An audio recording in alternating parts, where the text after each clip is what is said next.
All right, joining us today, we have Bob McKenzie, who is a hockey commentator, TSN analyst, and author, whose newest book, Everyday Hockey Heroes, Volume 2, is out now. Bob, how are you doing today, sir? Excellent. How are you doing, Kyle? I'm doing fantastic. Thanks for joining us. Things are well in your neck of the woods these days? Yep, all good.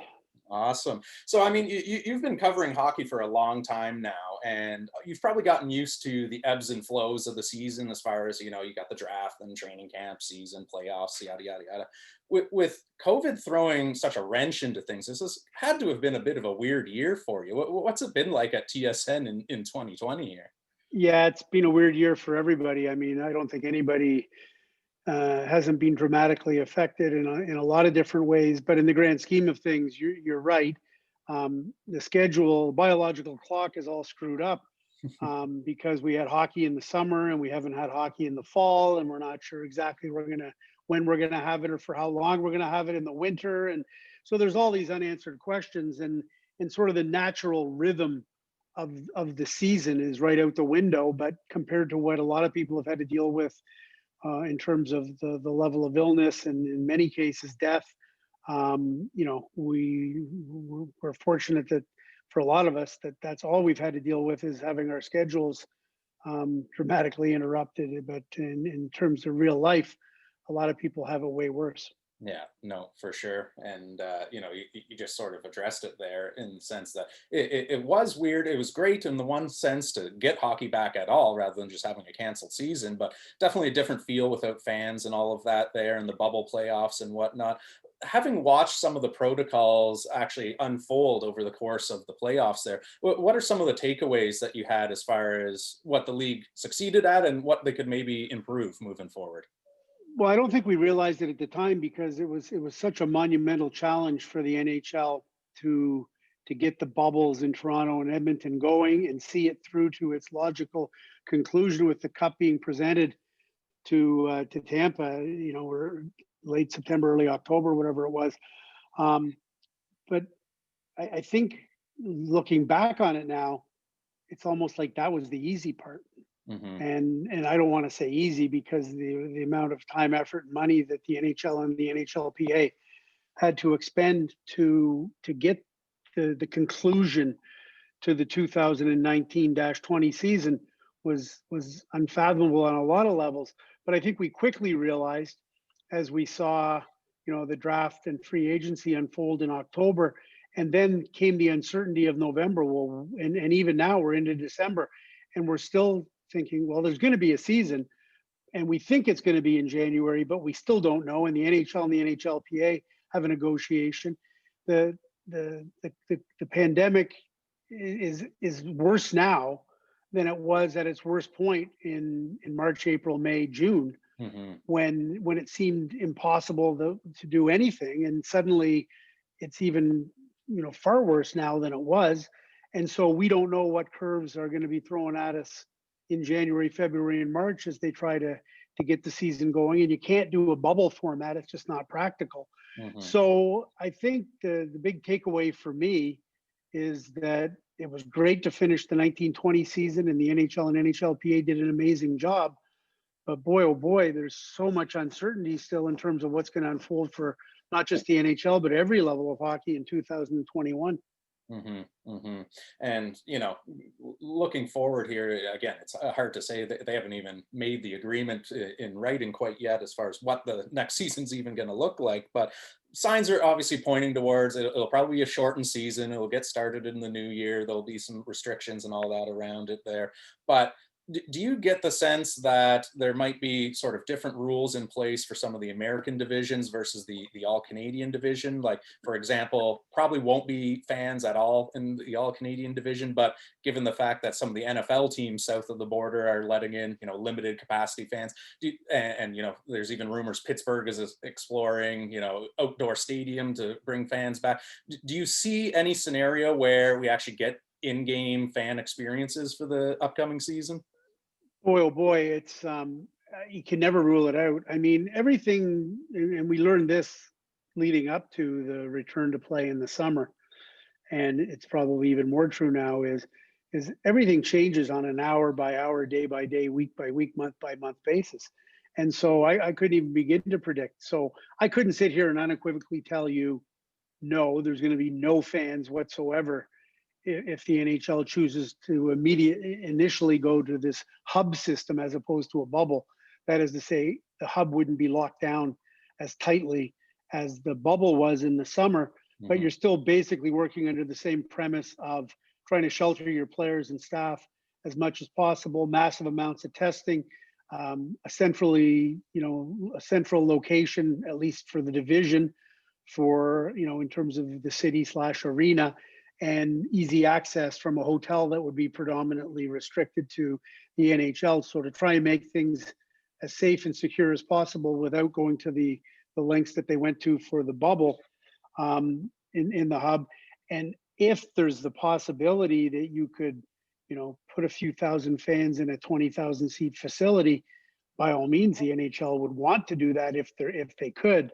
But I think out of the gate, the logistical hurdles would appear to be so great that you just want to try and get the games going. And then I think after that, it's, there's got to be so many contingencies and provisions for maybe morphing from hub life, 4 separate hubs for each of the divisions, one in Canada and 3 in the US, to maybe somewhere along the line, I'm going back to teams playing in their own buildings with a limited number of fans. And, obviously we would like it to be under different circumstances here, but the one sort of exciting thing to come out of this, at least for Canadian hockey fans, is the prospect of the all Canadian division there, and seeing, their teams have X number of rivalry games every single year, and really getting that Canadian content going there. If that is a go and they go ahead with that there, who do you think has to be some of the preseason favorites heading into that all Canadian division to possibly come out on top? Well, you know what? I think it's really hard to to handicap. I don't do predictions at the best of times, but quite aside from that, I think Ottawa is going to be much improved. But I think the one thing most people would agree on is that Ottawa is still in the midst of their rebuild, and as improved as they might be, they're not going to be as good as the other 6 Canadian teams. After that, I mean, there's some people want to say that Toronto would be the team, or that Montreal looked really good based on how they played in the bubble. At the end of the bubble tournament, everybody was high on Vancouver, but then Vancouver wasn't able to sign some of its unrestricted free agents, and Markstrom moved on, and Tana moved on, and Toffoli moved on, and so a lot of the excitement that everybody in Vancouver had, thinking that, okay, Vancouver might be on the verge of being the best Canadian team now, they lost a lot of that momentum once the free agency period started. So I think Toronto will be a very competitive team. I think Montreal will be good. If Markstrom plays the way that he can for the Calgary Flames, I could see them being very good. But I guess the point I'm trying to make is that you can't sleep on Edmonton, you can't sleep on Winnipeg, so you really can't sleep on anybody other than maybe the Senators, and I'm not sure what this, again, the circumstances of the life around us kind of changes all the conventional thinking in terms of who's good, who's not, how are teams going to react to a very quick training camp, and are any teams better suited than others to try and take advantage of that. So I think it's harder than ever to try and handicap it.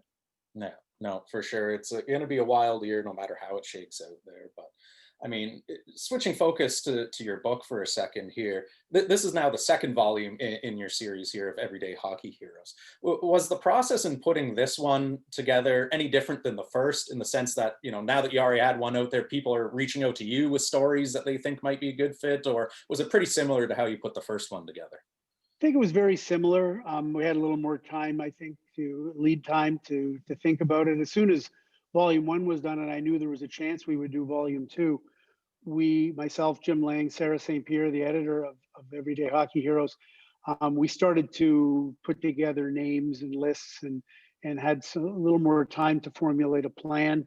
But I also think, the world around us changes and constantly evolves, and so you had to pay heed to what was going on a year ago this time. A year ago this time, people were talking about Don Cherry being let go by Rogers. They were talking about Akeem Aliu and Bill Peters effectively losing his job, the head coach of the Calgary Flames.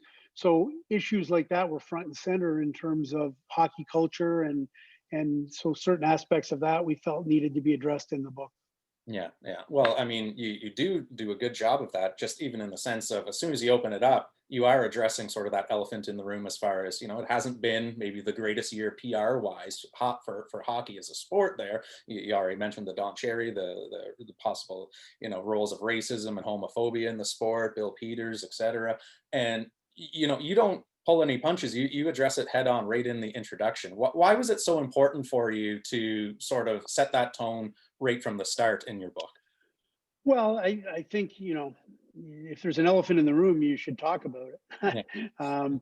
And so it's as simple as this. So listen, in that introduction, I talk about hockey culture, and I talk about how a lot of people, as soon as they hear hockey culture now, they kind of recoil. The terminology is offensive to some because hockey culture, in many instances, in the recent years, has not been great.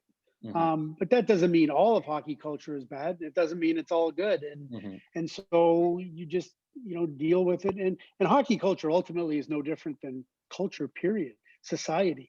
Hmm. The we saw the Black Lives Matter movement this past summer. In the wake of George Floyd and Breonna Taylor and Ahmaud Arbery and others, and so the world around us is filled with conflict and trying to get to a better place, and people, um, almost doing battle to try and figure out how to get to that place. And so it's no different. It shouldn't be any different in hockey. So you want to, as I said in the introduction, you want to celebrate the really good examples of hockey culture.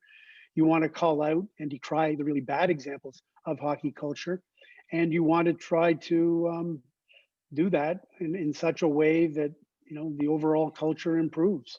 Hmm. And you can kind of do that one story at a time, I guess, trying to highlight those inspiring stories, and that's what the book is kind of all about. Hmm. Hmm. In that same vein, is that also why you maybe chose to put the story black and white as the first story in the book there, which sort of chronicles your experiences as a youth coming up through hockey, and then those with Terry and Lynn, who played in a lot of the same leagues at around the same time as you, but the main difference being they happen to be black. Is that sort of play a role? Yeah, I didn't have any input on what order the chapters appeared. Mhm. In Everyday Hockey Heroes Volume One, the one chapter that I wrote and wrote from my own perspective about a referee linesman, Kevin Brown, who was almost killed in an on ice accident and had just a horrendous recovery from that, although he came out on the right side of it. That was the last chapter of Volume One. In Volume Two, Sarah and the editors decided to put the chapter that I wrote as the first one. And as you mentioned, it's basically the story of Terry Mercury and Lindbergh Gonzalez and myself, three kids that were born in 1956, three kids that played minor hockey in Scarborough, and then in what was then a quite white Scarborough, as opposed to now where it's one of the most racially diverse communities in all of Canada, and has put more black players in the National Hockey League than any other community that I can think of in Canada. There are 10 black NHL players. There have been 10 NHL black players from Scarborough in the NHL, and soon to be 11 with Akil Thomas. So I wanted to tell the story of myself and Terry and Lindbergh, two guys that I played hockey against growing up as kids. Didn't know them at all personally, just knew of them because they were black and they stood out in a mostly white game. They were very good players as opposed to me. I wasn't very good.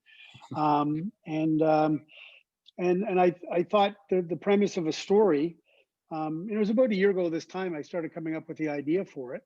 And I won't lie, it was in the wake of all that went on with Akeem Aliu and Bill Peters and a lot of the issues of race in hockey.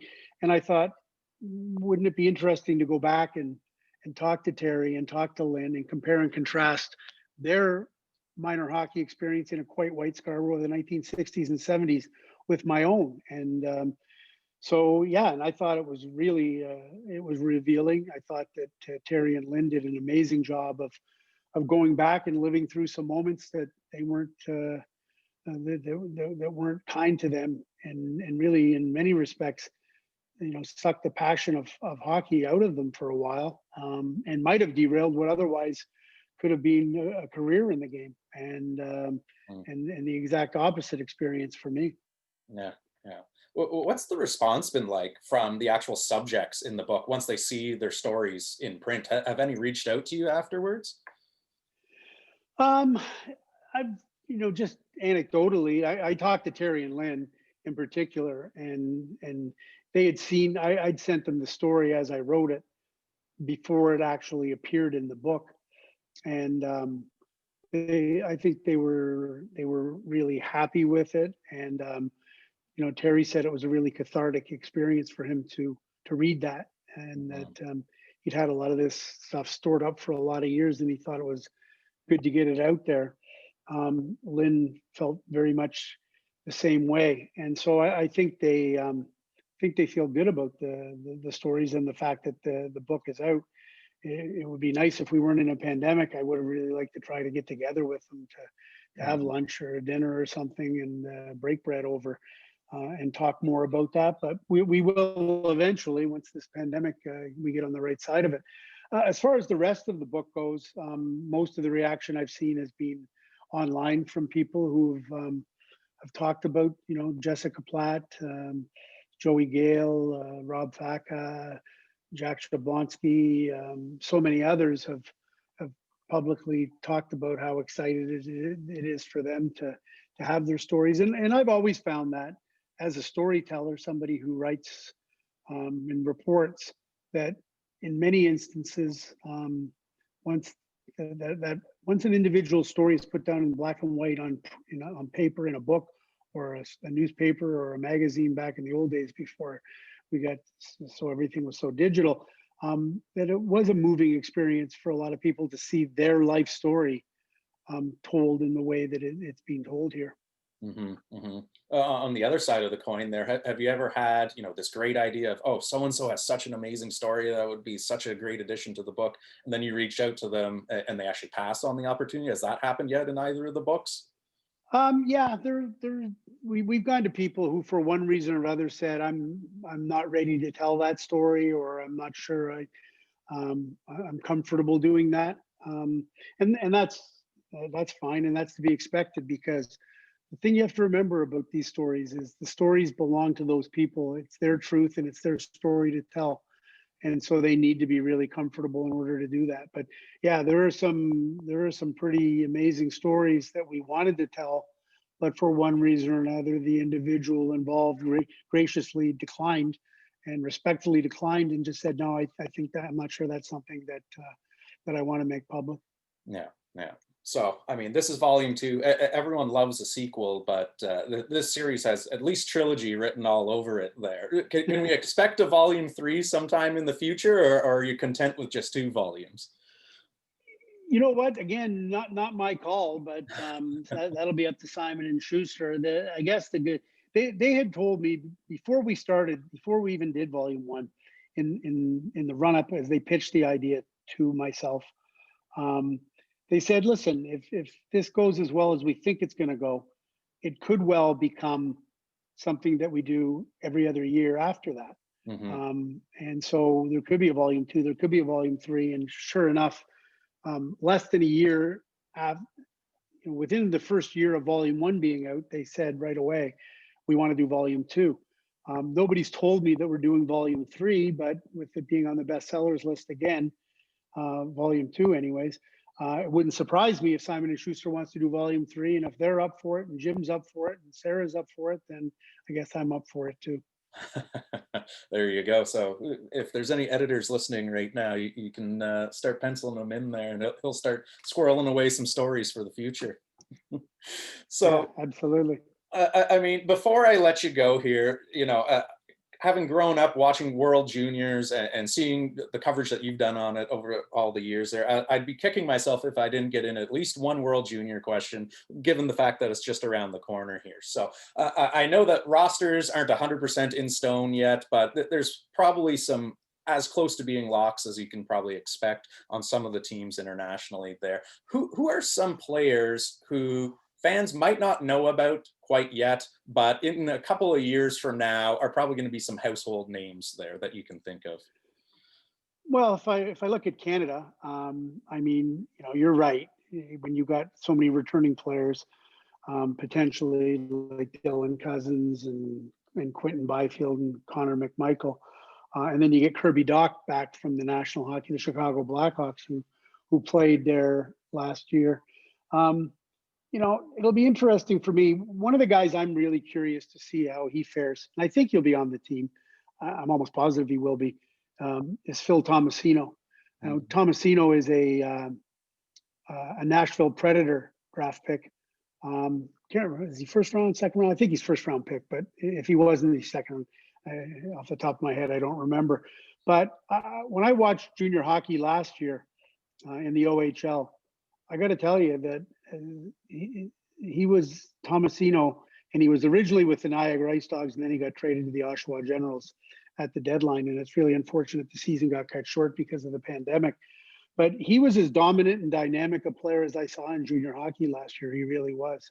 And, I think he's a guy that could really make a lot of noise in this tournament and somebody who could be really good for Team Canada. But I think the Nashville Predators got a really good dynamic offensive player in Tomasino, and I'm curious to see if he might be the kind of guy that would step up on this world stage and really put on a show. Amazing. Well, thank you so much for joining us today there, Bob. The book is Everyday Hockey Heroes, Volume 2. It's a phenomenal read. I devoured it in an entire weekend. So if you've got a sports fan or hockey fan in your life, go out and get it, put it underneath the tree there. It makes a great holiday gift. And Bob, wish you all the best. Awesome. Thanks, Kyle. Thanks very much for having me on, and enjoy the World Juniors and have a great holiday.